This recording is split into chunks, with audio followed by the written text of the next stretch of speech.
ब्रेकफास्टमध्ये या 5 गोष्टी चुकू नये खाऊ नका, ज्यामुळे आपलं वजन खूप वाढू शकतं. नंबर 1 इज शुगरी सिरियल्स, ज्याच्यामध्ये साखरेचं प्रमाण खूप जास्त असतं, प्रोटीन आणि फायबरचं प्रमाण कमी असतं. हे तात्पुरतं खाल्ल्यावरती खूप छान वाटतं, पण लॉंग टर्म मध्ये आपल्याला लगेच भूक लागते आणि परत काहीतरी खायची इच्छा आपल्याला होत असते. Number 2 is smoothies and fruit juices. हे ऐकायला जरी हेल्दी वाटत असेल तरी याच्यामध्ये साखरेचं प्रमाण खूप जास्त आहे, फायबरचं प्रमाण बिलकुलच नाही, ज्यामुळे परत आपल्याला पटकन काहीतरी खायची इच्छा होणार आहे. आणि अजून एक गोष्ट, याच्यामध्ये प्रोटीन पण बिलकुलच नाही, त्यामुळे हे हेल्दी ऑप्शन आपल्यासाठी नाही असतं. नंबर 3 इज चहा, कॉफी सोबत मारी, टोस्ट, बिस्किट. ह्याच्यामध्ये शुगरचं प्रमाण खूप जास्त आहेच आणि याच्यामुळे भविष्यामध्ये आपलं वजन खूप जास्त वाढतं. नंबर 4 इज ब्रेड, पॅनकेक्स किंवा मफिन्स. ह्या गोष्टी आपण खाल्ल्या, त्याच्यामध्ये मैद्याचं प्रमाण ऑलरेडी खूप जास्त आहे, पाम ऑइलचं प्रमाण पण याच्यामध्ये जास्त होतं. वजन तर बिलकुल याच्यामुळे वाढणार आहेच आहे, पण सोबत भविष्यामध्ये मे बी बीपी किंवा शुगरचे प्रॉब्लेम्स पण आपल्याला फेस करावं लागू शकतात. Number 5 package food. आता युजली पॅकेज फूड आपण जे ब्रेकफास्ट मध्ये घेत असतो त्याच्यामध्ये ट्रान्स फॅटचं प्रमाण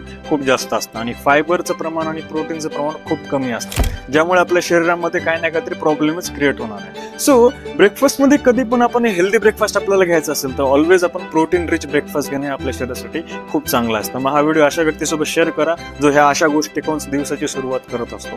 thanks for watching. Follow me for more such videos.